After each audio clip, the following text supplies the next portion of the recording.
Okay, we will see that understanding big data and Hadoop. Okay, the module one that we have designed like that way.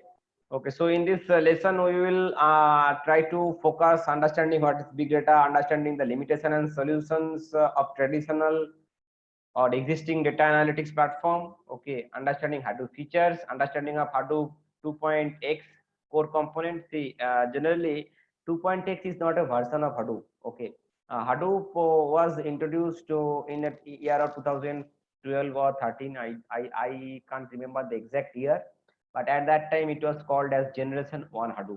Now the Hadoop is currently being used across all industry, that is known as Hadoop Generation 2. Okay, so that is why it is known as 2.x. 2.x is not the version of Hadoop. Version is separate thing. We will see. Okay, writing files and reading files into Hadoop, understanding some block placement policy. That is a pure architecture and kind of things. Okay, so we will not waste our time to do all these things. We will so see. That is we will start. What is big data? Okay, so you see, very commonly and widely, if you could say that what is big data is nothing but a huge amount of data. That is a one single word or sentence that you could say that a big data is a large volume of data, maybe in terabytes or petabytes. Okay, petabytes of data, terabytes of data. Okay, and before moving or knowing better than big data, do you know that what is data? Then we would probably will jump into the big data. See, data, what is data? If you could say what is data, so data is nothing but a meaningful information. First point of data is a meaningful information. The second one, the information which can be captured in sense which can be captured and stored. That means I can store the information for my future use. So those set of piece of information is known as data, which can be stored.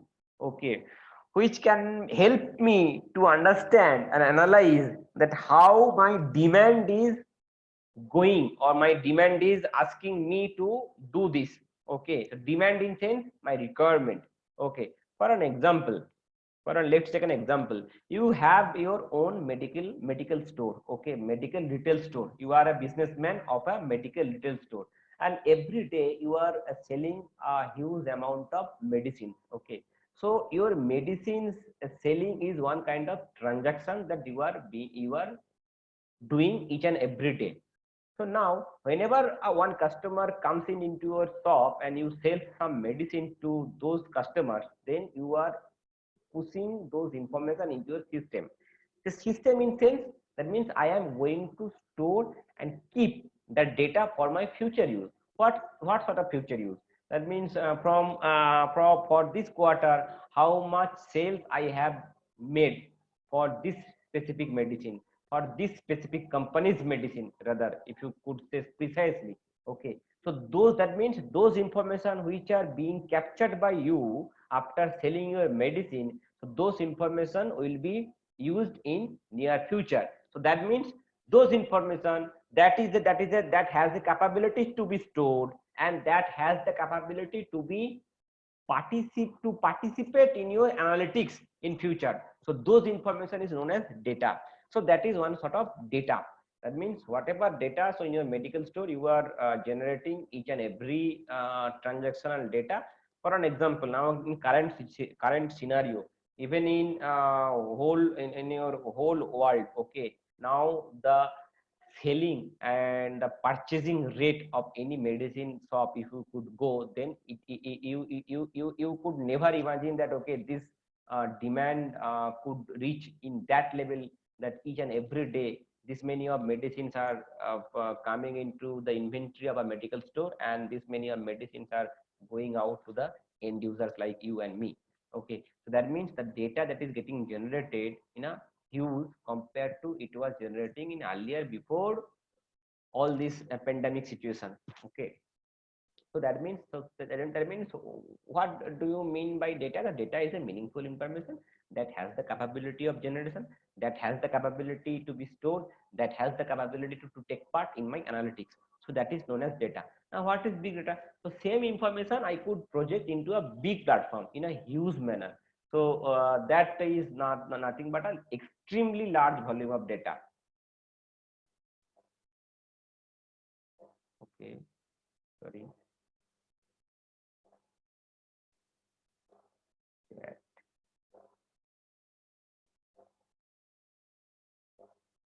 1 minute.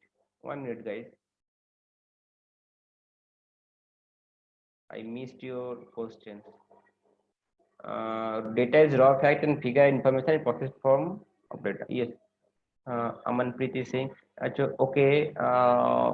Sarvaya is asking, sir, could you please repeat once again? Sarvaya, which point are you asking? The data. What is data? Could you please repeat once again the example? Okay, the example. See, example I was giving that any very basic example, the medical shop. You own a one medical shop. So every each and all every day, thousands of customers or some hundreds of customers are coming into your shop to purchase the medicines. So after selling a medicine, what you used to do? You put your data into a system. So system means in somewhere.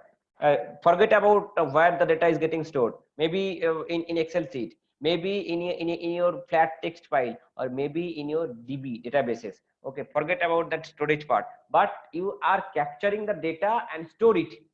For what purpose you are capturing the data? For your future analytics. Future analytics in sense, suppose in your area, suppose government ask that, okay, the current medicine, let's say the current medicine name, hydroxychloroquine. Okay, the boom medicine that is heavily used for this COVID-19 situation. Okay, if the government is asking a report that, okay, in which area or which zone the maximum amount of hydroxychloroquine has been sold. Okay, so at that time you need those information which you are putting into your system on daily basis, right? So at that time all the data from all medical stores will be put into a single platform, maybe in single DB, maybe in single Excel, and from out of those data we could project, or we could extract the raw the information which are being required, which are being required by the government. So all those bits and pieces we could play around with those data. So what I am trying to make the point is, that means whatever information you are storing today, those information will suffice you on tomorrow or the day after tomorrow for your analytics purpose. So in a plain and simple word, so data is nothing but a meaningful information. Okay, and you could see the recording. They would put the recorded video into 10 to 12. Yeah, okay, yeah, okay, Ravi Chandan, thank you. Okay, I think the session is already being recorded.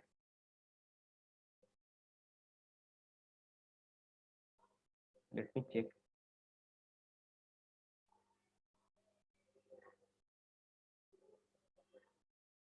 Is it being recorded or not? So here, according to the now. Yes, I think recording is happening. Okay, no problem. Yes, it is being recorded. Yeah, thank you, Manpreet. Yeah, what is the role? Ashwin is asking, what is the role of data science in big data? See, again, data. What is the major working area of data science? Data scientist, rather, we could so data scientist. So data science is nothing but you could that those people are playing with the data, huge volume of data in order to implement or project your business needs. Let's take another example of a petroleum industry. Okay, so in petroleum industry, when some petroleum retail petroleum giant, let's take an example, Reliance Industries Limited. Okay, so Reliance Industries Limited has their own refinery plant across India. there are 10 to 12 refinery plants where they used to buy the crude oil from different parts of the world. They bring those oil into those refinery plant, and from those crude oil they used to produce some number one quality of petrol, diesel, kerosene, and other byproducts of LPG, CNG, and other byproducts of crude oil. So now suppose you, and now so again this whole process from purchasing the crude oil to selling my exact fuel, like petrol or diesel, into a retail pump station or in a wholesale market. So those, this whole journey, I believe that this journey is being captured in the system. So in the system means in databases. That means how, in what prices was there during the purchasing of crude oil, and what prices are today while I am selling the actual refined oil. So all those information, not only that, apart from that, there are so many other information. For an example, any retail or any giant, petroleum giant, they don't buy a crude oil from a single vendor or single country, or they used to buy the this information of this crude oil from different parts of the world, different companies, different mines. Okay, so in which that specific company who gives the best rate in the market, so those companies will take part to produce this kind of those supply this crude oil into our into for those refinery companies. Okay, so this information is now getting captured. Now as a data scientist, you have been asked that, okay, hey data scientist, I need one report that due to this pandemic situation, so what would be my risk come profit ratio if I would go to buy a crude oil at this current point of time? Is it, will it be a wise decision for me, or will it be pushing me for for encountering a loss? So how do I know? I am a company CEO or MD or business guy. I don't know any technology. I don't know. I don't understand any technical stack. I only understand business, that I need to buy a crude oil. So is it a good time to buy crude oil? How do I know? So in order to get that kind of knowledge or that kind of picture in front of my eyes, I need some report. I need some dashboard. I need some statistics rather. So how those statistics are being gathered, so that is the task of the data scientist. So they will rather study the data, they will analyze the data which are being kept, which are captured for last 5 years, 10 years, or maybe last 20 years of data. They will capture, they will see the data, and from those data they could get that much of information, they could extract that much of relevant information. Okay, this information will be helpful to identify or to take the decision. Okay, this is the right time to buy the crude oil, to store the crude oil, or this is not the right time to store the crude oil. So those information, how do I know? Due to based on certain data, certain analytics. So those analytics, those deep analytics will be done by the data scientist. And now as long as your data volume is huge, suppose one company is doing their business for last 30 years, now the data volume is huge. So data is now your traditional or conventional data storage system like your Excel or Microsoft Access, Microsoft SQL Server, even Oracle DB or SAP HANA or other DB2, IBM DB2 databases, they are not that much capable to store the huge volume of data. So you have to move, or you have to store and process the data into your big data platform. So now the data scientist, those data scientists who are working from a conventional system in order to fetch the data, in order to analyze the data, in order to retrieve those data, to extract the specific information, now that backend part is now moved to your big data platform. So that means now your role is remain same. Now some technical stacks are getting changed based on your needs of technology and based on your data volume, but your role remains same. 10 years back also, there maybe the term, that the designation was not there like data scientist. Yes, the analytics was there from since last 30 years or since inception of the IT technical stacks or any databases system. Analytics was there, no second doubt about that. The name of data scientist was not there. That has been introduced with the inauguration of this data science and data, or even nowadays you would say, you would hear that okay, there is another term called data engineer. So what I mean data engineer? So data engineer is someone who will be working as a with the data, who will play with the data. So that means in 10 years back or 5 years back, people are not playing with data. Definitely they are playing with data. The term was not the name. They are not known as data engineer at that time. They are known as normal engineer, normal database developer, or normal application developer. Now, as the data is getting generated, so the term is now coming as in the market like data engineer or data scientist. Clear? I've seen. So data science is nothing but your deep level analysis. That's it. Okay. Any doubt?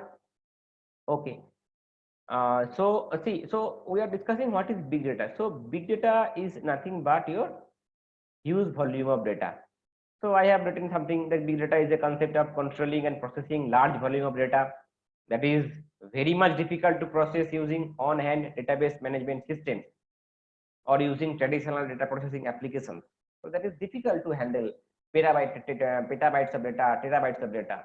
The major challenges in traditional management tool are capture, store, search, transfer, sharing, analysis, visualization, etc. This is the major challenges was in traditional data management system with a huge volume of data. You can't process, you can't read. Suppose I have given you, even if I would be able to store 1 petabyte of data in my laptop or in my conventional centralized storage system. So at that point of time, you probably could be able to store the data, but you would not be able to process the data. So process in sense, read the data. See, in any system, whenever you are storing the data, at the same time you will have to read the data, right? You not only you store the data, but at the same time you will have to store the data. Okay.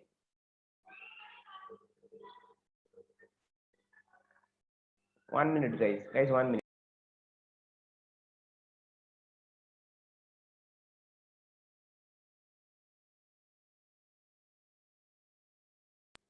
Okay. Okay, good. So the problem, see, try to get the perspective. Why should we learn big data?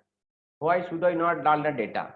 Say as a when we were studying in the engineering colleges, so at that time there was not much revolution was there in the data platform, right? There was traditional system of 1 MB, 2 MB, 5 MB. We used to carry floppy disk. Even people don't even see the floppy disk of 1.44 MB with the size. Now you people are used to carry a 1 TB of hard disk, 2 TB of hard disk with you. So at that point of time, the storage cost was very high. Okay, not only in the processing cost, the storage cost was high. So that's why. So 1 minute. So where the chat window is going?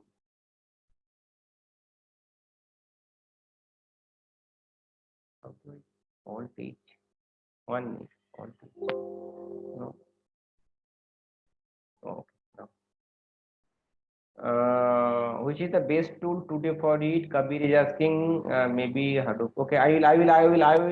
Let me explain one by one the concept. Okay, then you probably would get your answer from our discussion. Okay, and see, and don't take it as a formal training session. It is a discussion rather. Okay, let's enjoy. And if you have any doubts or if you have any suggestions or even if you have any extra thing that you want to share to add with me, to share with everyone in this group, then please feel free.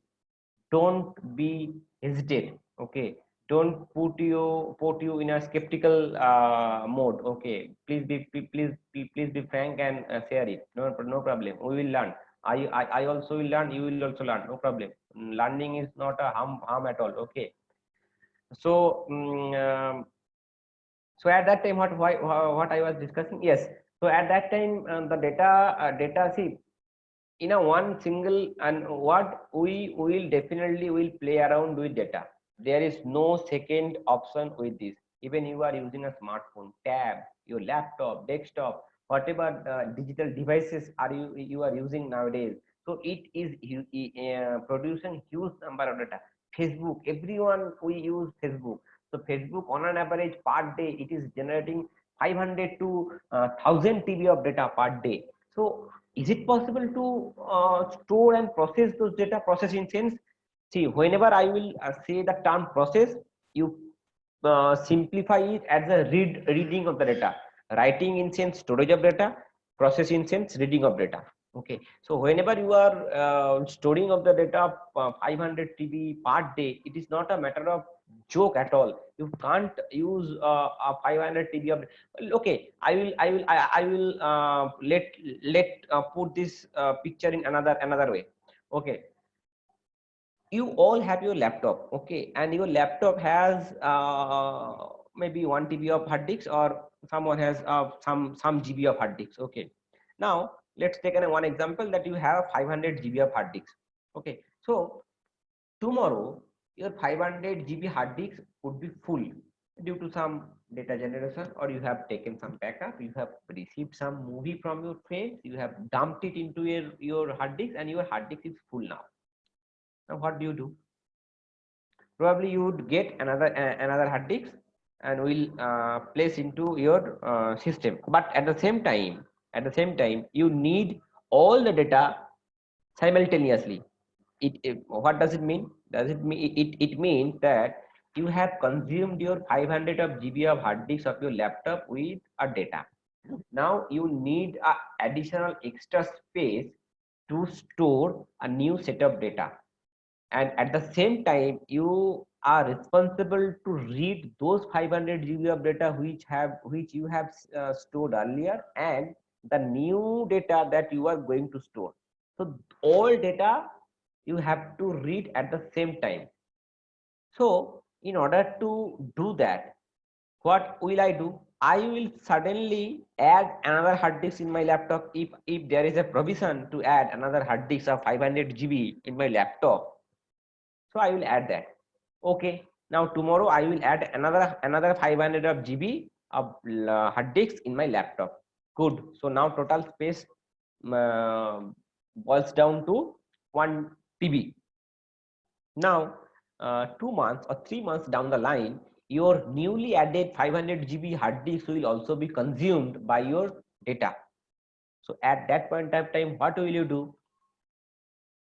Is there any chance to add another hard disk on your laptop? Probably no, because your laptop has the capability to, it has the first of all, it has the physical limitation that there is no slot to add more than 2 hard disks in your laptop. That is one constraint.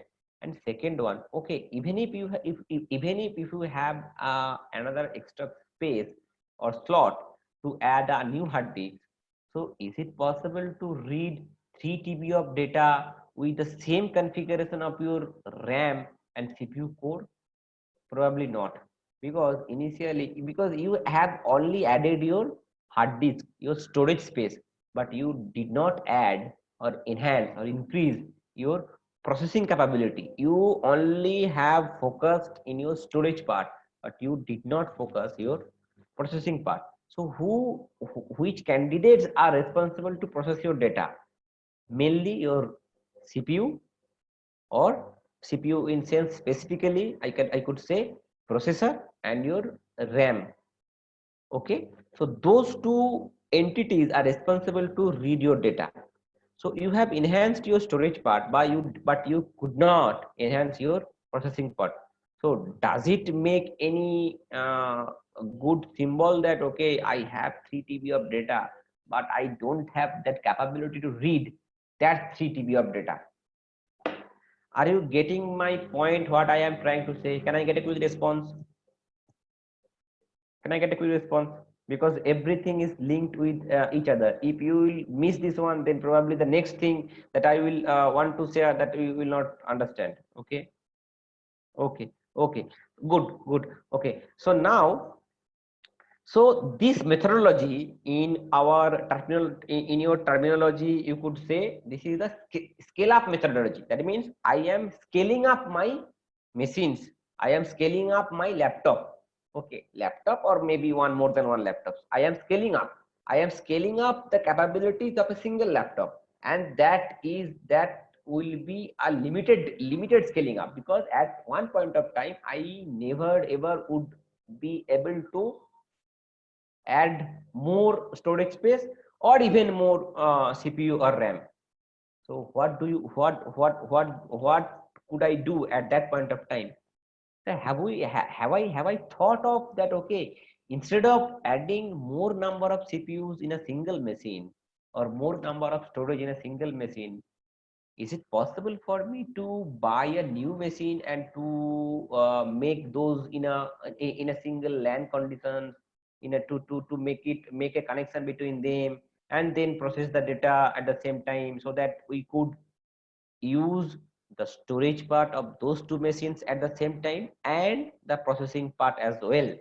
For an example, what the point I am trying to make over here, instead of adding another 1 TB of hard disk in a single laptop, rather I will buy another new machine or new laptop of 1 TB of hard disk, so that I would get another storage space. If I will add those two laptop in a single arena, so I will probably will get a 3 TB of data storage capacity, and even I can add the processing capacity as well. If I have a 32 GB of RAM in my one laptop and another 32 GB of RAM in another laptop, so jointly I could use 64 GB of main memory or RAM.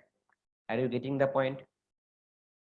Said due to constraint of data storage, concept of cloud computing come. That is it. We'll see a scene how the journey began from big data, Hadoop, and how and what is the cloud. Okay, I will touch upon, though the cloud is not a part of this course, but I will give us touch on cloud. Okay, no problem. Don't worry, because see, I hope that, see, more or less all of you are able to do coding.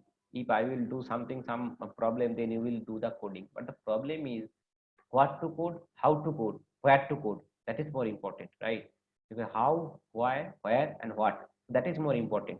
Otherwise, you if you just search your keyword in Google, then Google will give you a thousand types of code in Java, in Scala, in Python, in Unix, in C, C++, wherever, whatever language you are looking for. Okay, but the point is that even Google will give you the concept, but even if you go through the whole page of concept from multiple blogs, you might get confused, or you will not get the crux of the information of the big data and Hadoop.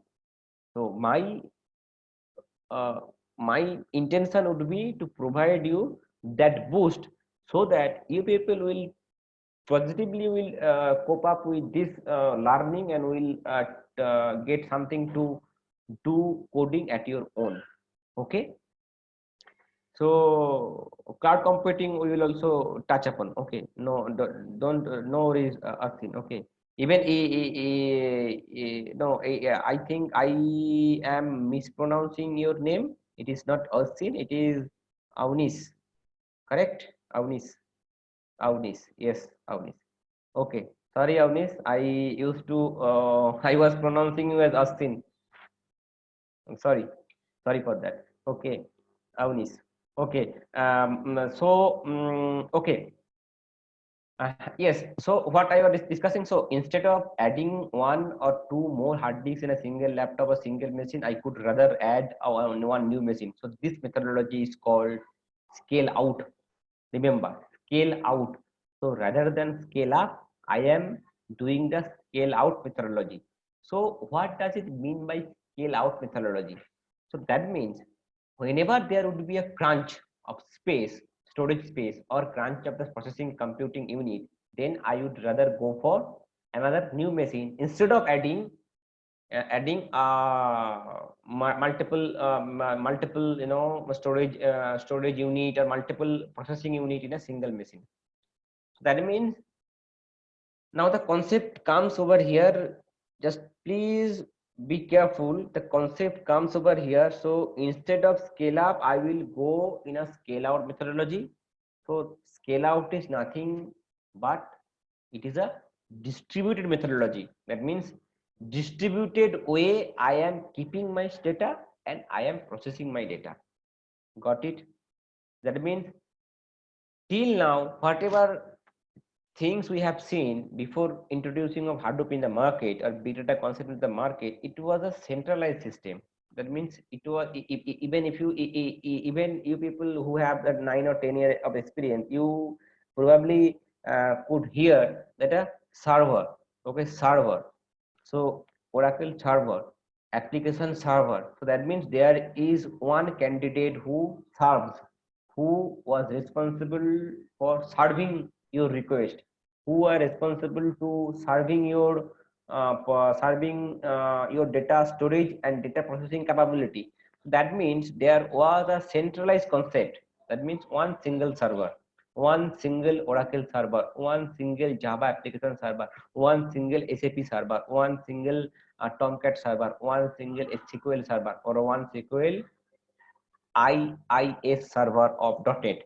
So that was concept of single server, and we used to install our client in our machines and to invoke or to pass the request to the server and get the response from the server. So that is a one or two-way mode of communication with a specific machine, with a specific server, okay, with a single server, rather I could say a single machine, because it was a server concept, it is a centralized concept. So now what concept I am trying to put over here, that instead of centralized concept, it is now going for a distribution mode. That means instead of rather scaling up of the one machine, I am adding n number of machines in the system. In the let's take it for a better simplicity, you take the notion like that. Okay, now in a LAN, in a single LAN, I am adding more machines. 1, 2, 3, 4. Okay, so that means my data is now getting distributed across all machines. So previously, before introducing of Hadoop, the data was getting stored in a single machine, that is a centralized server. Centralized server. Still, the centralized server is there. It doesn't mean that centralized server is going obsolete due to because of this introduction of Hadoop or distributed system. No, never. Because why that is also needed, that I will also touch upon. Okay, but for the time being, you consider that instead of the centralized server, now the mode is in a distributed mode way. Okay, so here our discussion starts that Hadoop. So no Hadoop, I will not bring the Hadoop right away. Okay, I should not. Okay, so the big data is now standing upon the concept of distributed data, distributed environment. Okay, distributed, the term is will be used heavily, distributed. Okay, now, so distributed in sense, that means I can store my data in a distributed way. Suppose I have a 1 TB of file and I have two machines, three machines. Okay, so three machines of 500 GB. So I even don't know that in which a part of my data will store in which machine. I will not ever know. That will be decided by someone. So who is that someone? Who is that one? I will discuss. Now for the time being, you understand, try to understand. Okay, whenever I will push the request to store up 1 TB of data, and I have my 2 or 3 machines of systems at the in a single LAN. So with the 500 GB of hard disk each, laptop 1 500 GB, 2 500 GB, and 3 also 500 GB. So more or less it is 1.5 TB, but I have 1 TB of data. So I would never know in which machines my data will be getting stored. That control is not in my hand, plain and simple. Definitely I will come to know that which node is responsible, or which after storing the data I will come to know that okay, this is the machine where my data is getting stored. This chunk of the data is getting stored in machine number 1, that chunk of the data is getting stored in machine number 2, or remaining part is going to be stored in machine number 3, or has been stored in machine number 3. That information I can extract from the system, but I cannot control that in which machine and the particular chunk will be getting stored. That I can't control it. That specific data distribution is getting controlled or being controlled by someone. Who is the someone? We will discuss. Okay, just hold on, we'll discuss. Okay, so now, so are you getting the fact or the concept about the means why the distributed mode is needed? Are you clear why the distributed mode is needed? Can I get a quick response? Why the distributed mode is needed?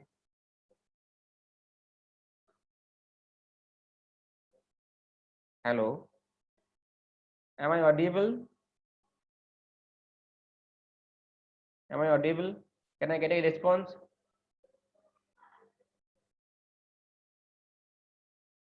Okay. So why the distributed system is needed, that is clear to all of you? Okay, cool.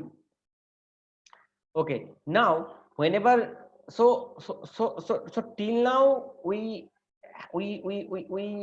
got some little bit idea about big data.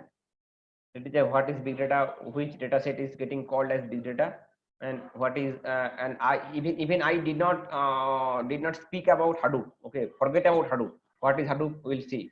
Okay, to scale out, yes, you are to scale out and processing. Yes, to scale out and processing. Correct, Prasad Kalwa, you are correct. Okay, so now we will see the next slide. What is there? Now we will see some few examples. Okay, of big data. So what is again big data? Big data is a system or enterprise that generate huge amount of data. We have already discussed, like terabyte or petabyte of information. See, for an example, 300 billion emails sent every day. Big data services analyze data to find spam messages. Have you seen the spam? Okay, in your email box. So how to analyze or how to track which messages are will be marked as spam. So that means there has to have some analytics services which are running in the round the clock, and that analytics services is being written by someone, some data science team, some analytics team, some developers. Okay, so those information are now, those information is being processed and managed by some system. So that system is nothing but your big data system. So stock market, so even in Indian stock market, NSE, BSE, National Stock Exchange, Bombay Stock Exchange, so those stock market data generates more than 1 terabyte, more than even this slide I have made maybe 1 year ago. So even to today's market, if you see that the stock market data, huge volume of data, even per hour, it should be a few GBs of data, 500 GB, 600 GB of data in stock market. So is it possible to store the data in your traditional system? Is it possible? Perhaps not. Maximum you could store 1 petabyte. Even I sorry to say that even any centralized server cannot store a 1 petabyte of data. Only 1 terabyte probably could be the maximum. 1 terabyte.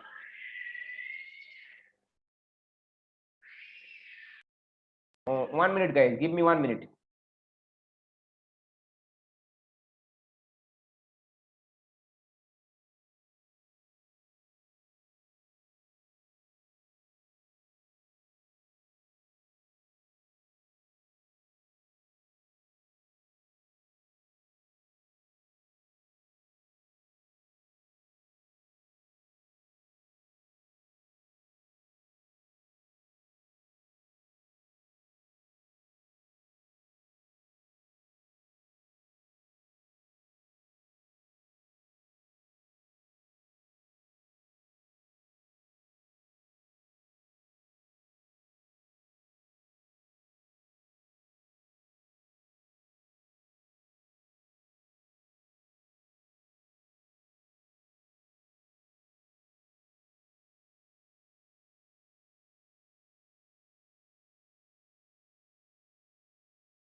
Okay, sorry guys. Okay, Manika is saying that volume is low from my end. Is it now okay, Manika?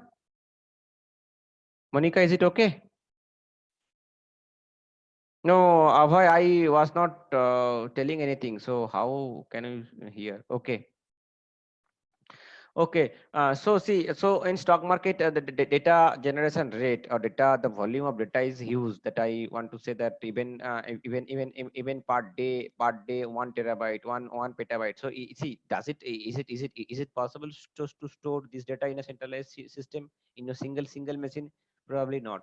So we have to store. See, honestly saying, at the first point of time when the data is getting generated, yes, that point of time you have to store the data. For an example, every QR, every 15 minutes of data is getting stored in your centralized system. So each and every 15 minutes, one badger will be triggered to move those data from your centralized system to the distributed one, because your centralized system does not has that capabilities to store or to handle that amount of data, huge volume of data. Okay, so that is not possible. So that is the concept of big data. So that means that generation of data, volume of data, complexity of data, we will see that how data, see, when the complexity comes into picture, I want to say this one. Have you ever heard the black box in a airbus or in aeroplane? Yeah, black box. So what is black box? So black box is nothing but the basically whatever we know, that black box is a raw source or source of truth of the conversation between a pilot and the air traffic controller. Correct. So when the flight or Airbus or airplane flies from one source to another destination, so during the whole journey, whatever conversation has been made between a pilot, co-pilot, and with the air ATC, different ATC, different areas ATC, so that is getting stored into a black box. Okay. So is that mean? Does it mean that only the voice conversation is getting stored into the black box? Probably not, because apart from voice message or voice information, there could be a certain information like audio signals, there could be some video signals. Okay, there could be some sound message. Okay, so all those, even there could be some images that being passed from your air traffic controller to pilot and the pilot to air traffic controller. Okay, so those information, all those information, that means it is a mixed bag kind of information. That is, it is a mixture of your audio, video, radio frequency signal. So it is a mixture of the data. So whenever if you get the black box, so that's why it is called as black box. That means it is not a definition of a specific set of data or specific type of data. It is a mixture of all kind of data. Okay, so that means now you assume or you think that how complex that data is, to in order to extract the audio part of those data, some image part of that data, from video part of those data. So it is not a easy task. So how can we handle or how can we process this data? So that processing capability is being provided by a big data platform. Okay, how? Probably we will discuss. Okay.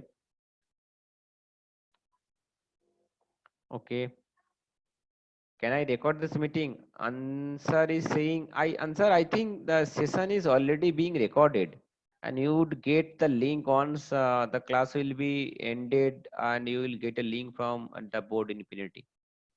Okay, I think it is being recorded. Okay. mm, okay, then okay, see, this is the actually, see, how do I know that, or rather in which data I can say, oh, it is a big data? See, this is the basically 4V or 4 characteristics that was defined by IBM, that okay, if your data contains this parameter, then you could see your data as a big data. For example, that means volume. Volume is one key attributes of to define your data as big data. That means if you have a huge volume of data, then you can mark it as a big data. Velocity. Velocity means at which speed the data is getting generated. Okay, the velocity. That means velocity is also a key attribute of your data. For an example, in some cases, the data volume is not that much of high, but the data volume is huge. Okay, for the data volume is not high, data velocity is huge. For an example, the black box. So in black box, in 2 hours or 3 hours of journey, maybe your black box can produce maybe 2 GB or 3 GB or up or maybe let's take 5 GB or 10 GB of data. But 10 GB of data, is it a big data? Probably not. It is not a big data, because 10 GB data even you can store in your mobile nowadays. But so it is not a big data. But the speed at which speed it is getting generated, the 10 GB of data is getting generated in 2 hours. So that is that means the velocity of data generation was huge. Okay.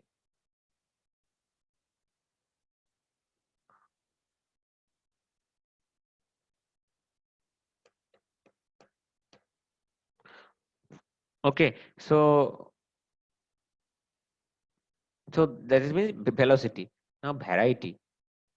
Okay, so variety, that I just was discussing the black box data. That means what range of a wide range of varieties of data: audio data, image, video, your textual data. Even I forgot to mention the textual data because it is a so common text. Okay, your video calling, your semi-structured like XML data, JSON data, even YML data, your some unstructured data, healthcare data, some unstructured data, PDF files, your other type of documents. Okay, so that means if your data, suppose maybe your volume is not high, maybe your velocity is not that much of high, it is acceptable velocity. A volume is also up to the mark. So with velocity and volume, you can't define as a big data, but the variety of your data might be very complex or very wide. Suppose let's take an example, variety of data. Okay, variety of data, I could say, in a cricket match or in a football match, how many types of data could be generated? Again, audio signals, video signals, some message, scoring, statistics, 20 years of statistics, 30 years of stats. All those data you could say as a variety of data. Okay, veracity. Veracity is nothing but, it is basically again that accuracy of the data. Veracity is the means the accuracy of the data. Okay, so okay, when we are discussing that what is data, I was saying that okay, it should be a meaningful information. So what is the meaning of meaningful information? So every data that is getting generated in the world is a big data. Maybe the data volume is huge. I have generated 1000 TB of data, 1000 petabyte of data. If the data has no the correct information, meaningful information or accuracy, then also it will not treat as a veracity. Even if you see sorry, if you see if you see in your big data Google, if you see, then you will get another set of V's: volume, velocity, variety, veracity, veracity, and again another some V's are also there. But these four V's are the important V's that were defined by specifically IBM, and that is commonly known as four V's. Okay.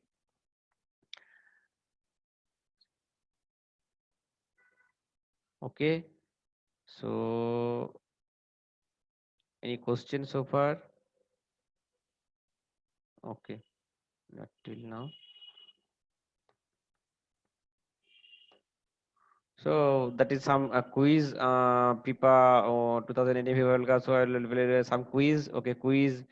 map following things to corresponding data types, email body. Okay, before going into this slide, rather I could say, okay, so there are typically, we could say in the big data environment, there are three types of data. One is your structured data, second one is your semi-structured, and third one is your unstructured. So what does it mean by structured data?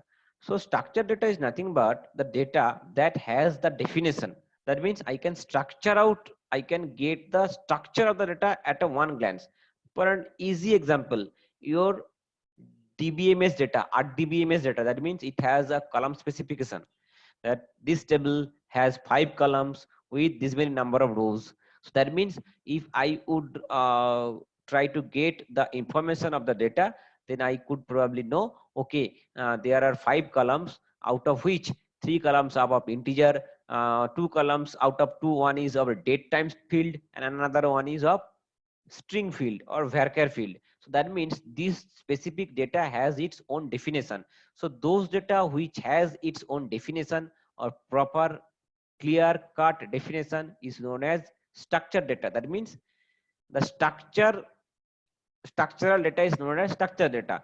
So in more specifically way, it is called as metadata. Metadata is nothing but the data of your data. That means, what is metadata? Metadata, suppose for example you have one files. So what is metadata? I just told that, okay, metadata is nothing but your data of your data. So data is, what is data? Data is your actual data. That means in your text file you have some information, some records, some data you have. Okay, now what is the data of the data? So data of the data means the name of the file, the creator of the file, who has created the file, who has modified the file, when that particular file was accessed for the last time, when the file, okay, the file permission, okay, this file permission. So all this information that I am just quoting, so all this information are stored inside the actual data? No, your actual data contains your actual data, 1 2 3 4 5 6 7, whatever data you have. But the data of the data contains the name of the file, the timestamp of the file, when it was created, who has created the file, who has the permission, and what type of permission, read, write, delete, execute, what type of permissions of the file. Okay, where it was created, means the location of the file. So all those information you can get from that file itself, not inside the file, from the outside of the file itself. If you will right click on the file properties, then you will get all the information. So this information is known as metadata. So that means in that case, even in your case of in your RDBMS data, or your in your table data.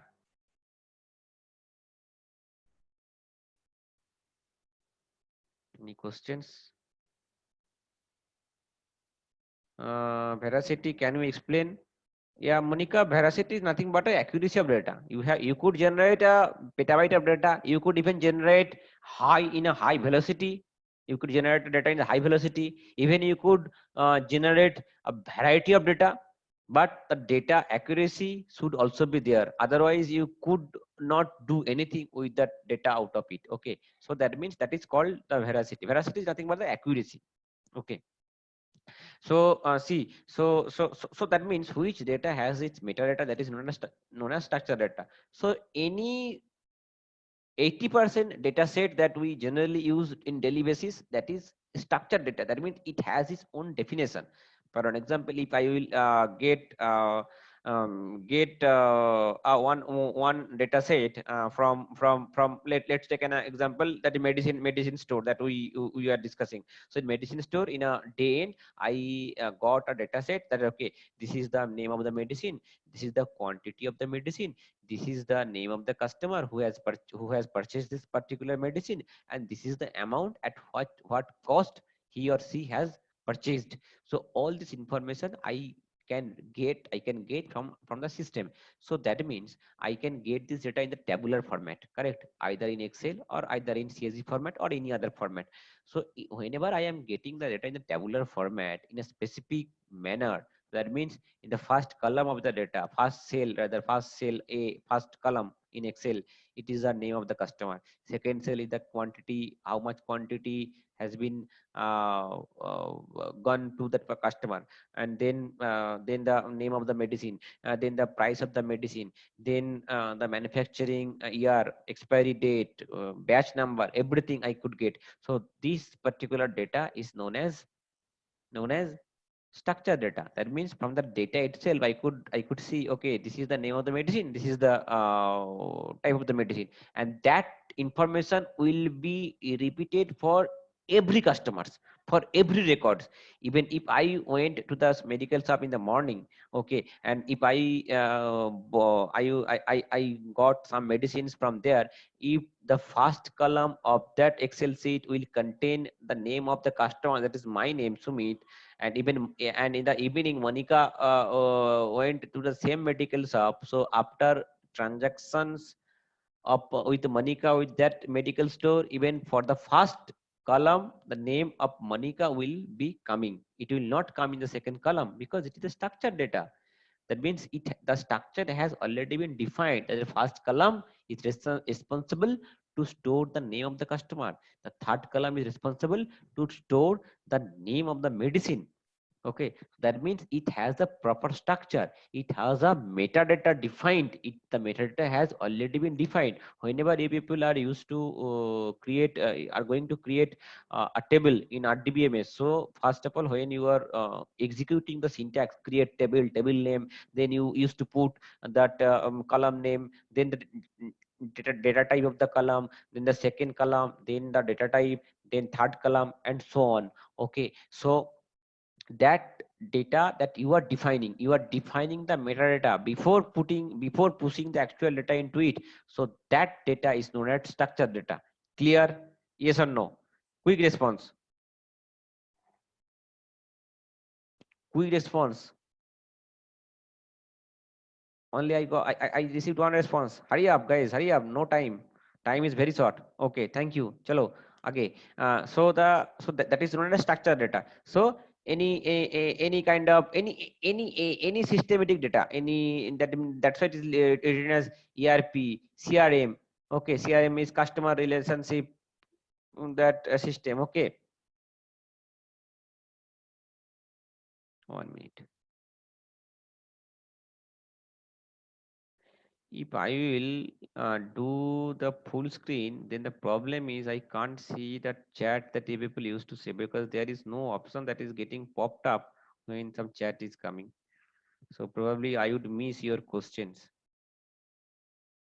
Okay, so structured data is data which is getting generated by a transactional system. For another example, we all used to visit the ATM, okay, in ATM machines to withdraw cash amount. So whenever you are doing one transaction, so that specific transaction is getting stored or getting generated or getting stored into a bank database, or bank in a bank responsibility to store the information. Simple. Okay, so if person one goes to withdraw ATM, withdraw cash in the ATM, so if the name of the person will occur in their balance sheet in the third column, then the person two's name will also be coming in the third column. It will not come under second column, because the data has already been, the structure of the data, the definition of the data has already been defined by the system, by the bank.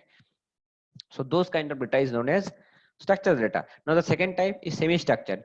So no, semi-structured I will discuss last. So now the third another one is unstructured. So unstructured means the data which does not have the metadata. That means I received on data, but that data, after reading the data, I can't read it out. Okay, how do I know? Suppose for an example, I have given you some numbers. I have given you some numbers without column header. So is it possible for you to identify, okay, this first column that it is appearing, is it the value of, is it the, okay, let it be. Okay, I have just provided you with a column 1, column 2, column 3, column 4, and I have given you some numbers. So is it possible for you that, okay, the column 1, which numbers are coming, for what purpose? Which purpose the column 1 is getting generated? You never know, right? Until unless I will provide you the structure or the definition of the data. Okay, column 1 is for unit price, column 2 is for gross price, column 3 is for net price, column 4 is for profit price or revenue price, or the GST price. If I will not provide that information, then is it really possible for you to extract that which information is responsible or which information is for what? No. So that data is called as unstructured data. That means I cannot get or I cannot read the data without its proper structure. I have to have the structure. I have to have the information. I have to have that metadata of the data. So that data is called as unstructured data. PDF files. PDF files. Is it possible for you? Suppose in PDF files there are 15 paragraphs. There is no image in the PDF file. I am just take the consider that there is only text is written throughout the whole PDF, and there are 15 paragraphs. So is it possible for you that to make, okay, you can say, okay, no, this is a structured file because this is a PDF file. This is a there is a 15 paragraph, so I can say it is a structured file because there are 15 paragraphs there in the PDF file. But no, is it possible for you to say, okay, in if the paragraph 1 contains 100 words, so that does it guarantee that paragraph 2 will also contain 100 words? Perhaps no. Okay, so even in the PDF 2, even the same PDF, for an example, the PDF 1 is a medical record of the same test that has performed for me. Let's take an example, maybe BP, my BP test result. Okay, blood pressure test result. For me, it is some paragraph is written, some English is written inside the report. Okay, your blood pressure is normal, blah blah blah blah. Okay, but in case of another person, the same blood pressure report, maybe based on their blood pressure value, the report might contain another set of new line, another set of new English, isn't it? For me, maybe only one line was enough to convey the message to me by that report. For you, maybe one line was not enough to convey the same message to you. Maybe two lines were needed to convey the message to you. So for me, the blood report, for the blood pressure report, and for you, the blood pressure report are not same. So by reading my blood pressure report, I can't project, okay, this is the template, or this is the structure of this English, the report remarks that is being provided by a certain pathological lab or certain hospital. It is not possible for me to project, to speculate. How can I speculate? Okay, for me, blood pressure report might contain one single sentence. For you, it contains 2-3 sentences. So that means it does not has any specific structure. It does not has any specific metadata. So this kind of data is called as unstructured data. Okay, clear? Can I get a response? Can I get a response? Yes. Go away. Go fast. Only I got yes. Thank you. Arindam. Okay. Devi Prasad. Okay. Chalo. Good. Okay. Now there is another flavor of the data type or type of data is you can even say semi-structured. That means something between structured and unstructured.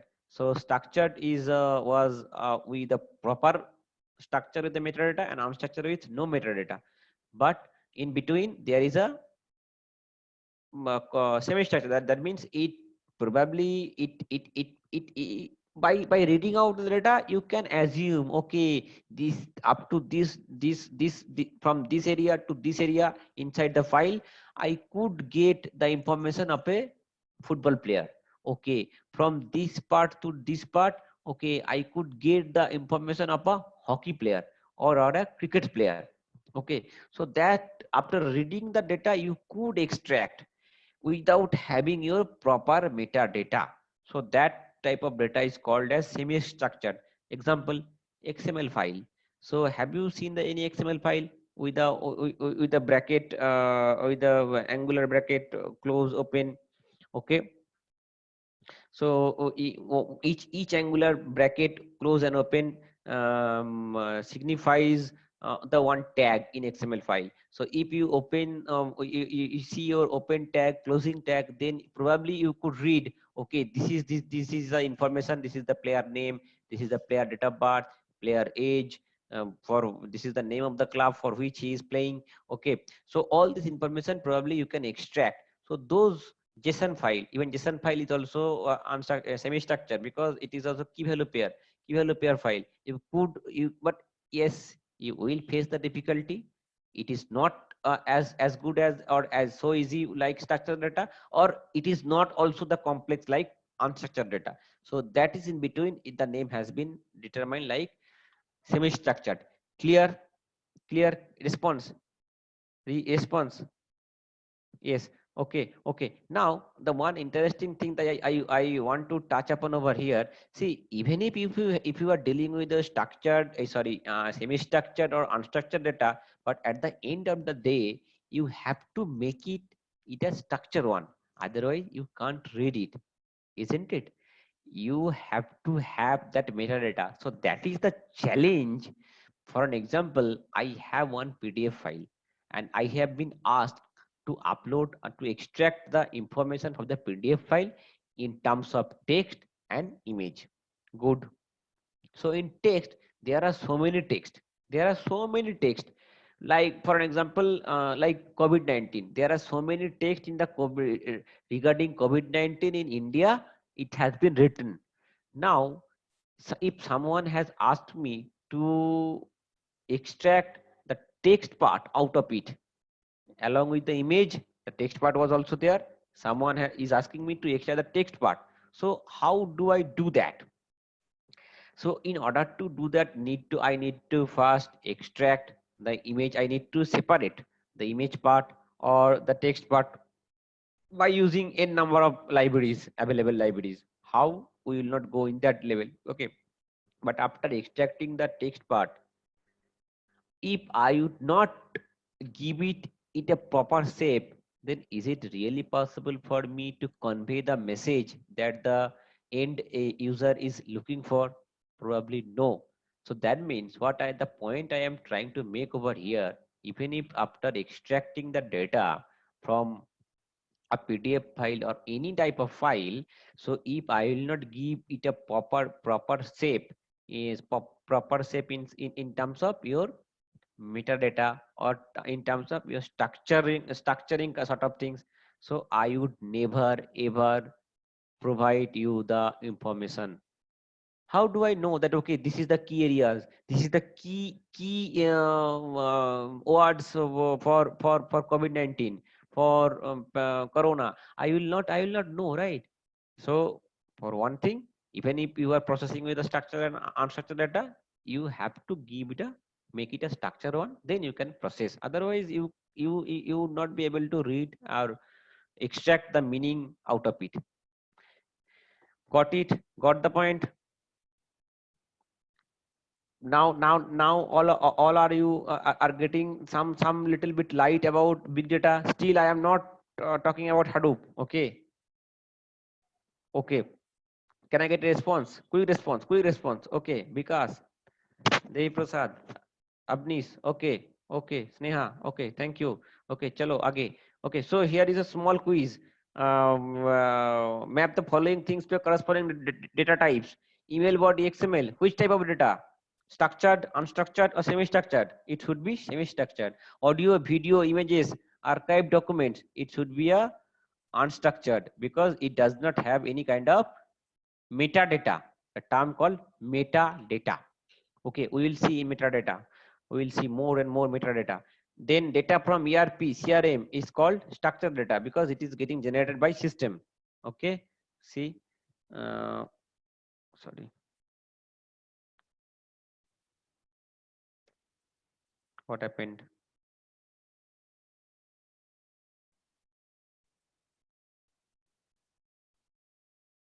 Yes, email body, XML, semi-structured, unstructured, and structured. Okay. mm,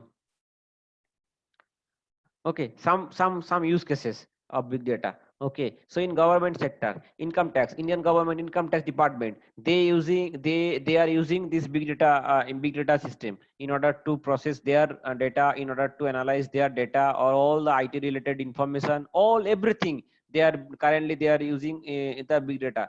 Okay, what sort of action or what sort of things they are doing, justice, welfare schemes, fraud detection and cyber security. Okay, so in order to do that they are using the big data.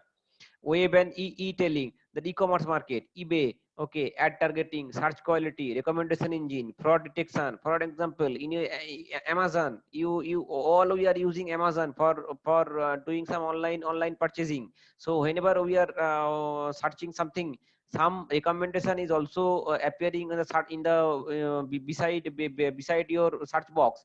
For example, I am going for a toothpaste. If I am going for a toothpaste of Colgate company, then it will give me a wide range of recommendation from other companies as well, right? So how does they know, how do they know that okay, this customer is looking for a toothpaste? Because the search box, inside the search box you are providing your keyword. So all this information at the runtime, you need you need that kind of capable system to fetch or to extract to recommendation kind of things in the backend and put the result at a one go. So that capability it has, the any big data system it should has, otherwise the big data system will not be acceptable at all. Okay. Okay, now then we will see another. Okay, in healthcare, see Sun Pharma, for example, they use the health information exchange, gene sequencing. Okay, this is a very important thing. So suppose after this current situation, COVID-19, when COVID-19 will be over, okay, then all over world the scientists, the medical team, doctors, they will come into picture to do this, analyze, and they will try to analyze the gene of every human body who have been affected by corona. Because see, whenever a virus affects in your body, some gene sequencing, gene changing is also happening, right? So all this information, all this analyze, they will do in order to make a more and more good medicine altogether. Okay, banking and financial services, threat analysis, fraud detection, trade surveillance, credit score analysis. So all this information, you all know all this information or all these terms: threat analysis, fraud detection. So that means in order to do the fraud detection, you need a huge chunk of data. You need a huge volume of data. Okay, so all these things you have to do. Without big data it can't possible. Okay, then retail, big bazaar, so analysis of point of sale transaction. There are so many stores of big bazaar across India, or Spencers, or other DMart, or so many retail outlets are there of the superstores. So all the superstores, in order to at the end of the day, they need to find out, okay, I how many transactions or how many profit or how many turnover I have made for the whole day across all the region in across the country. So how do I know? So I need I need a super fast system. I need a good stable system which can store a huge volume of data, which can store, which can process that huge volume of data. So that is in retail industry also, the big data is playing a major role. Telecommunication is now in case of 4G 5G services, the in a minute or second, huge number of data is getting generated. Even if I will call you now on the mobile, how much data is getting generated for your internet searching, browsing of your internet, how much data is getting generated. So all those data is getting captured and processed for the telecommunication purpose, in order to make their service more and more better. For an example, if certain take the example of Geo. If Geo is gathering the data from the market, okay, when some call is being happening, okay, what was the magnitude or what was the wavelength of the particular audio signal at that point of time, radio signal at that point of time. No, it was not that much of good what it was expected. So what they will do, they will try to improve their services after analyzing the whole set of data for last 1 year, 2 year. Even when we used to complain, lodge a complaint in a customer care center, they also used to gather all the stats that okay, when you have made last call, when you have done the last call to, in which number, in which time, where is your area. So all those information that they try to gather, and they try to put all those information in the system, so that the analytics team, data science team, they will extract the actual information and they will push the information to the business team so that they can improve their business accordingly. Okay, so all this information, all this message parsing, message massaging, you can say, is being done through big data and associated technical stacks. Okay, so that means in each and every sectors, each and every vertical, telecommunication, pharmaceutical, medical, banking, your healthcare, even your hospitality, travel and hospitality, even your insurance, the big one, insurance, general insurance, life insurance. So all other verticals are also same, they are using the big data at the same pace, mind it. Okay, any doubt so far? Any doubt so far? Quick response. Okay, now we will see one see we as we have a limited time, so I can't draw or do something on a board or in a paint. So see, we will see one example. See, now we will come into the picture gradually, that okay, why the big data was needed. I have discussed a lot why the big data was needed in the market, but at the same time we will see, we'll take an example. For an example, guys, give me few minutes, give me few minutes, sorry.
Sorry guys, I was getting one call, sorry. Okay, so see, we will get one use case, okay, in order to understand that why big data was needed in our industry. Okay, let's take an example of this one. We will get wait 1 minute. Okay, we have tried to projected one information, one use case, that is a call of POS, point of sales, that we are discussing, like Spencer's or maybe DMart or maybe Big Bazaar. Okay, anything we could say. Let's take an example, Big Bazaar. Okay, so my use case is something.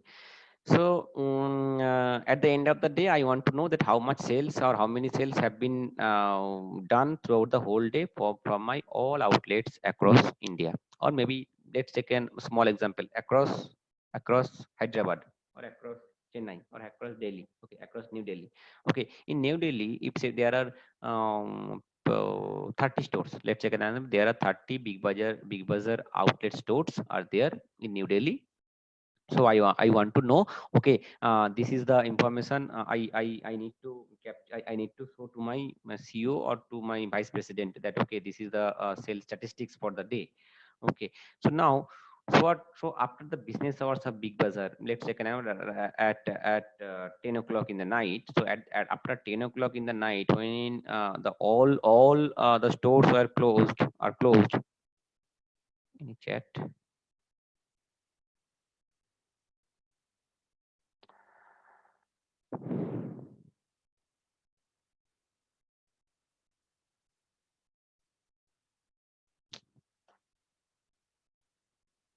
1 minute. Some problem is there, I think. Okay. Uh, so at the end of the day, when the business hours is over for all Big Bazaar outlets, so they used to fetch all data from all outlets in a single region. Otherwise, in the single zone. Otherwise, it is not possible to perform that analytics for the New Delhi, because I need the report that in New Delhi on date 2nd of May, how much sales of let's take an example, Britannia some biscuit have been happened. Okay. So I need to see the stat. I need to check the statistics. Okay. Okay. So in order to do that, I need to fetch or need to bring all the data from all outlets. So this is let's take an example. I have I am getting those data from here and appending those data into here. Okay.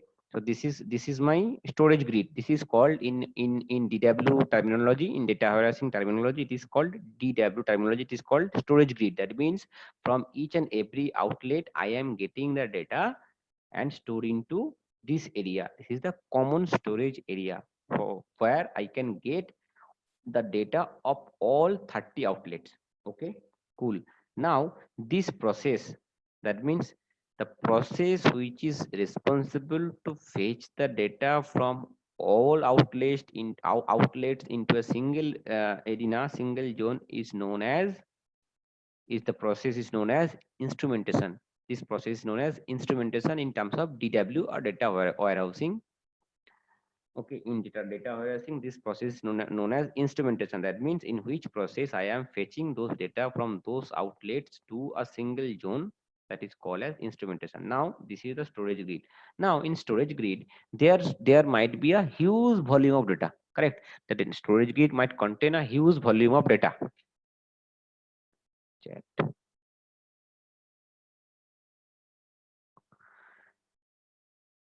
Which one? Okay. Okay. See, in a DW, what happened? Okay. When I see, clear and simple, I need a report that okay, across whole Delhi, New Delhi, I need a report that specific item, how many sales were there. So how do I know?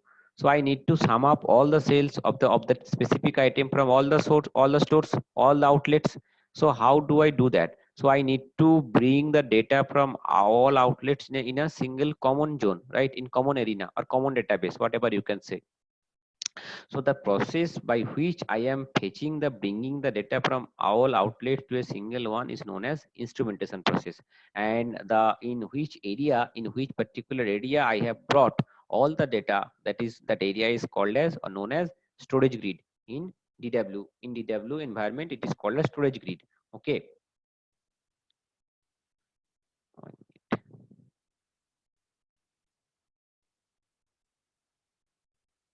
One minute. Okay, this is known as storage grid. So that means it is a raw data. Now the problem is there is a huge problem, because I am a data engineer. For example, for a current scenario, I am a data engineer. I am responsible to do this task as a night batch after business hour is over. I am doing this one, that I am fetching the data from all outlets to a single one. That means I am fetching the data. I am bringing the data from all databases, individual databases of each and every retail stores of Big Bazaar to a single one, to a zone, single arena. So I have done that. I have done my instrumentation process and I have brought all the data. Okay, cool. Now who is going to work on this data? BI people, business intelligence people, because they need to extract the report out of it. Correct. So how do they do they do this one? Because they will they will try to execute some queries on the storage grid, because this is here is the area, this is the storage grid is the only area where all the data from all the outlets are available.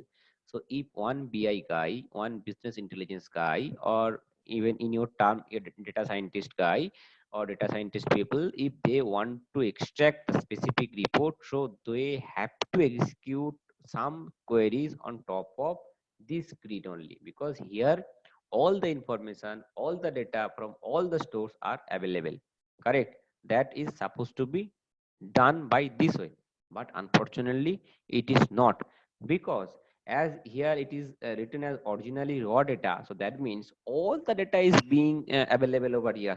So can you imagine the data volume? Maybe here all the data. So what is the data? It is not only the data of the specific product, it contains all the data of all the products, of all the customers information, all product information, all inventory information, or purchasing information, selling information, okay, revenue information, profit information, all the information are over here. So if a BI guy is going to execute one query on top of your storage grid, so does it give any output in a specific time? Probably not, because the data volume is so huge. So if I want to execute one small query on a huge data set, so definitely it will take a longer time than expected. So what is so that is not permissible at all. So that means the BI people or data scientist guy in a traditional or conventional system, they does they do not have the access on storage grid because of performance issue. Why performance issue? Because if you will be going to execute one query on top of your storage grid, and if it will take a longer time, then what will happen? Your SLA will not meet. Do you know what is SLA? SLA is service level agreement. Okay, that means if I am a service company, IT service company, and I am giving a service, IT service for Big Bazaar, so there should be an agreement between Big Bazaar and me, that okay, this is the agreement that we are going to make in order to provide your software services. That means if you ask a report, I would be I there would be a mandate from my side that I would have to provide the report within 8 hours, within next business hours. So those agreements are is a written agreement. It is not a verbal agreement at all. That is known as SLA. So if in order to execute just one single query to get purchase, sorry, selling stat of a specific product, if it would take more than 10 hours instead of 6 hours or 4 hours, which was initially agreed between me and Big Bazaar, so that means I can't meet the SLA. So BI people cannot meet the service level agreement. It will violate the service level agreement. So that's why they do not have the direct access on storage grid. So what is the second option? So whatever information is needed by the data scientist, they will have to pass the information to the data engineer. That means data engineer knows that okay, this is the area where all data are available, but data scientist only needs the data of a Britannia biscuit, for an example. So now data scientist is asking for a Britannia biscuit data, and data engineer has all the data with him. So he easily can extract the data of the Britannia biscuit raw data. Again, I am saying in terms of raw data, just select star kind of things. Okay, select star kind of things with the where clause with Britannia biscuit. So from here they will push the data into another area. So that is known as ETL compute grid. ETL means ETL, full form of ETL, extraction, transform and load. That means I am extracting the data from here, then transformation if needed, and then I am loading the data into this grid. Means grid is nothing but your database or storage area. So the data engineer is responsible to push the data from storage grid to ETL compute grid or computation grid. In a simple way, simple fashion, computational grid. So this is storage grid, this is computational grid. So now in computational grid, now the data volume is less compared to storage grid. So now the BI people can directly access the computational grid. So what is the challenge over here? The main challenge or drawbacks of this system, and this is the conventional DW design. If you can go everywhere, you will get this one only. But the challenge is, so that means there is a one big challenge is time. So that means the data engineer or the BI people has always the limitation, or they has to rely on the data engineer every time, rely or in sense rather depend. They will always have to depend on data engineers. That until unless data engineer will not push the data to the storage computational grid, so I as a data scientist can't be able to process or execute my query on top of this computational grid. Correct. So that is the one limitation. Because why I don't have the access of the storage grid? Because storage grid is a raw layer. It is all and with a huge volume of data. So if I will go and try to execute my query, and that query will not be a selector query, that query will be a some computational query. I need to put a sum, either I need to put average, count, all those group functions and all, whatever transformation I need to apply on top of the data. If I will apply those data on top of 1 TB, that performance or the response time will definitely less if I will apply the same query on 10 MB of data or 1 GB of data. Yes, because now in my computational grid, only the chunk of those data available which are being asked by data scientist or your analytics guy or your BI people, whatever you can say. Okay. So the problem is, so the problem is, here is a, it is a big problem that these BI people don't have that. See here, they can't explore the original high raw data. The BI people can't explore, can't touch upon this area. Okay. And this one, moving data into computational grid doesn't scale. So what does it mean when data doesn't scale? See, whenever you are copying the data from another location to from one location to another location, from storage grid to computational grid, so that means what is being used? That is your network is being used. Your network means your LAN cable, your optical fiber cable is getting used, right? So you can't enhance your network bandwidth in very frequent manner. You cannot. If I have a 10 Mbps or 11 Mbps or sorry 100 Mbps of line of a network bandwidth, I cannot increase it every day by day if my request from data scientist will also is increased. If the data scientist, the request from data scientist has been increased from 5 to 7, okay, in a 2 days before, the data scientist used to ask me twice in a day to push the data from here to here. Now as long as this as long as this mechanism is okay, then my data the network bandwidth is also okay. Now suppose if the data scientist is asking me to send the data from your storage grid to computational grid for 10 times a day, so definitely there would be a huge network bandwidth crisis, right? I mean, and at the same time, I cannot enhance the network bandwidth at a given point of time. I cannot enhance at 10 a.m. in the morning, and then again I have enhanced 13 in the evening network bandwidth. It isn't possible. It doesn't happen like that way, right? Network bandwidth is a fixed entity. You cannot increase or decrease at a very rapid way, rapid manner. So that means there is another drawback of the system. Moving out the data from here to here, you cannot scale up, you cannot scale your data volume. And that is the second drawback. And a third drawback, an important drawback, suppose that we have discussed that the BI people is looking for the data of the Britannia biscuit. and now Britannia biscuit of last 5 years or last one day. Let's suppose because they are going to extract the report for day one or for the 3rd May, for the 2nd May, for today. Okay, now let's take an example. After 2 months from down the line or 3 months from now, if the data volume of storage grid is now full, the data volume is now increased, so the capacity of storage grid is full. So what do I need to do? I need to do a archive.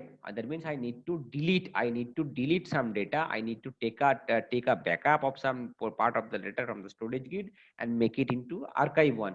So that archival process is a very common process in any DW system, because today it is a month of May, June, July, August. Let's take an example. In the month of August, I have archived the data till May.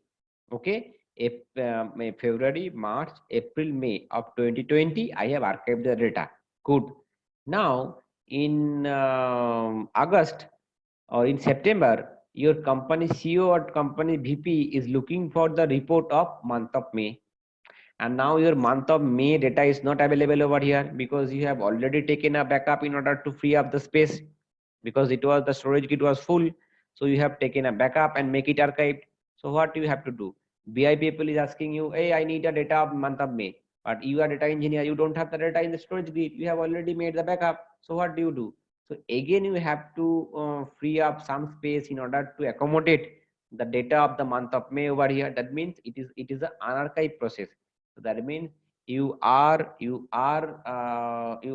to unarchive the data of the month of May and again restore it in a storage grid and again push it into a computational grid. So in a simple way, that means you, as long as you have a capacity limitation of your storing capacity limitation, so you cannot store a n number of data or n volume of data in your storage grid. So this incident, that means the data of month of May, which is needed in the month of August, that is not available in the storage grid. What does it mean? It means the data is dead. The data is getting dead before participating in analytics, isn't it? So your top boss is asking for the data month of May in month of August. In month of August, you don't have the data month of May because you have already done the process of archival. So it means you have killed the data. Virtually, you have killed the data, or physically rather, you have killed the data because you don't have the data in your storage grid. So that means the data has been dead before taking part into an analytics process. So this incident is called premature data death. Okay, that means I need a data month of May, but the data is not available. The data is dead in order to free up the space. So that means before getting the maturity, so when the maturity terms is has come into DW system due to because of the analytics purpose, that means I can say the data is matured. That means the data is capable to take part into analytics. That means in order to do analytics, I need that specific chunk of data. So those data which are not available, which are not available at the storage grid. So how can I do the analytics on top of that? I cannot do that. So that means the data is already dead.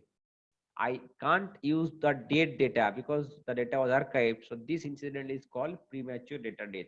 So 3 limitations was identified. That means the BI people cannot access the data grid or storage grid directly. They don't have the access. The second one, you cannot scale up the network bandwidth due to because of it is not a feasible one. And the third one is premature data death. Okay. And now we will see this one in Hadoop. Okay, so it was this one and this Hadoop. Now, so no, I will not talk about Hadoop. Okay, we tomorrow we will talk about Hadoop. Okay, then we will get the flavor that how this thing is. Hadoop or big data has overcome these 3 limitations. Okay, the 3 limitations was whatever we have discussed in the traditional or conventional system. that how the Hadoop is able to overcome these three limitations, that we will discuss tomorrow. Okay, tomorrow would be a little bit of half an hour extra session. Be ready, because tomorrow is the day end for all the Hadoop related activities. I cannot go, I cannot do a deep dive into Hadoop, because I already told it would be a 40 hours 45 hours of session. Okay, any doubts so far? Any doubt? Please raise your voice. Any doubt so far? Can I get a response? Everyone clear?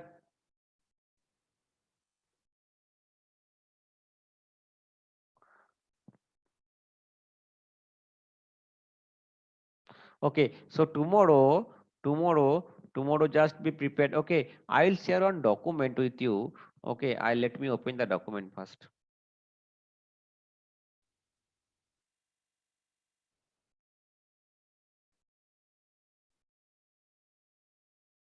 Let me open the document. I will show you the document. Guide to set up Cloudera VM. Okay. Okay, this is the one document that I made, that how to set up your okay. Please give the link to download Hadoop and important files. Yes, that you will get from here. Okay, this document. That system requirements: install Oracle VirtualBox, install Cloudera VM, configure Cloudera VM. Okay, if you go through this one, that RAM 8 GB is minimum needed. 8 GB. Without 8 GB not possible. Okay, mind it, 8 GB is minimum. And processor dual core and above, hard disk 100 GB is enough. Fair enough. Virtual technology enablement. Enable virtual enablement from your BIOS setup. Additional storage JDK 1.8, Eclipse, Putty, WinSCP. So all those, please be ready with those set of things by tomorrow. Okay, go through the document. It is mentioned with all the screenshot, relevant screenshot from where you will download the files and all. First, you need to download the VirtualBox, Oracle VirtualBox. You need to configure it as Oracle over here. Then next, all the information after installing the Oracle VirtualBox. Okay, you will get this type of interface. Okay, now you need to, so this is the one part of the one part of your setup, installation of Oracle VirtualBox. And then you need to download the Cloudera VM. So Cloudera VM, you will get the link from here. Even this link might get might be changed, because nowadays maybe Cloudera has changed the link or not. Just search it from Google. So the intention is you have to download the Cloudera Quick Start VM. You need to download it. Okay, so you download it from the Cloudera web portal. So after doing and sign in all on continue, then you will get this type of zip file. Okay, this type of zip file you downloaded, and mind it, this is a almost 5 to 6 GB of file. So try to download it by tomorrow, and try to install it and configure it by tomorrow. Otherwise, if you face any problem, then probably we could sort it out by tomorrow's class. Okay, then after unzipping, then you will get two files, .obf and .vmdk. And now go to again go back to your Oracle VirtualBox, then click on file, import appliance, and browse that obf file. Okay, then it will take some time to to be installed or import, whatever you can say. Okay, then after all the importing will be done successfully, then you will get this type of symbol. Okay, and then go to settings and do whatever it is mentioned in the document. Okay, don't miss any settings from this document mentioned over here. Okay, how much RAM you have to allocate for this one, or to in order to run this your virtual machine. Okay, and the network settings, all things you have to do, and then finally you have to start from here. Then your VirtualBox will launch, and you could use the Hadoop. Got it? I will share this document. Okay, I will share this document to Board Infinity, and probably your program manager will share you this one. Any doubt? Same docs can be followed for macOS. Yes, for macOS also same set of docs, same set of docs. 4 GB RAM, 4 GB RAM, not possible. You have to upgrade it. 4 GB RAM, no, 4 GB RAM not possible. Cloudera VM. Cloudera VM 4 GB RAM not. It will not. It will not. It will not configure. It configurable. You can't configure with the 4 GB RAM. Those who have 4 GB RAM, maybe try to upgrade it to 8 GB. I don't know in lockdown phase how you people will upgrade. Okay, once lockdown will over, then try to upgrade and then try to do the practices and all. Then you will you would follow the recorded session that we are discussing. Then it will be helpful for you. Okay. 4 GB RAM with i7. No, see, RAM is the main concern. The RAM is the main concern. Tell us few sites to learn big data Hadoop for beginners. Okay, I will share. Let me complete the session. Okay, let me complete the whole session of 14 hours and whatever it is. Then probably I think you would not get you would not need to go to any other sites for at least for the beginner level. Okay, then you will try to find out. Then you definitely we would try to find out for the expert or advanced level. Okay. Anything, otherwise we will close for the day. Okay, anything you want to ask or share anything before wrap up for the day?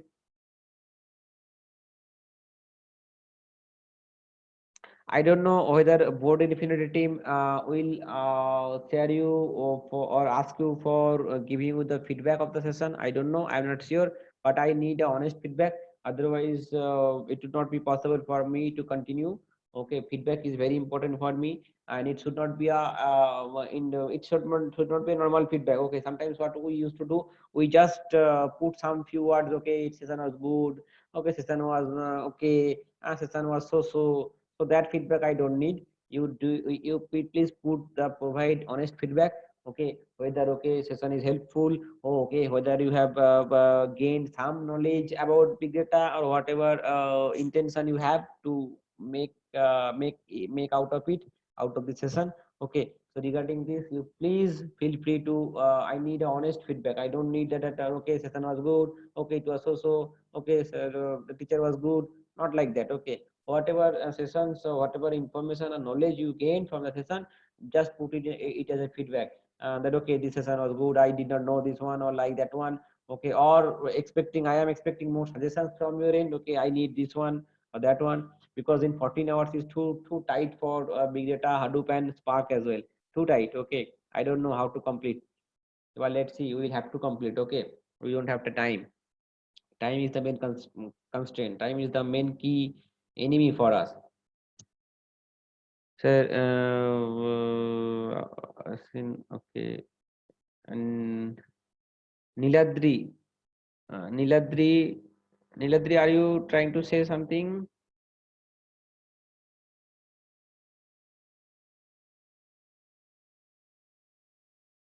Okay. Okay. So anything, if you have anything specifically, you could write me to my email. I would be happy to reply you back. I am providing my email.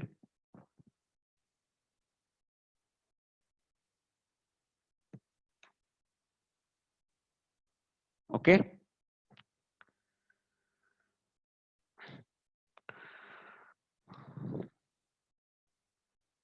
Okay. Anything else? Otherwise, I will wrap up. We will meet tomorrow at 8, sharp 8. Okay. Today I was little bit late for 5 to 10 minutes. Tomorrow I'll be available at sharp 8. Okay. Chalo. Then good night. Bye bye.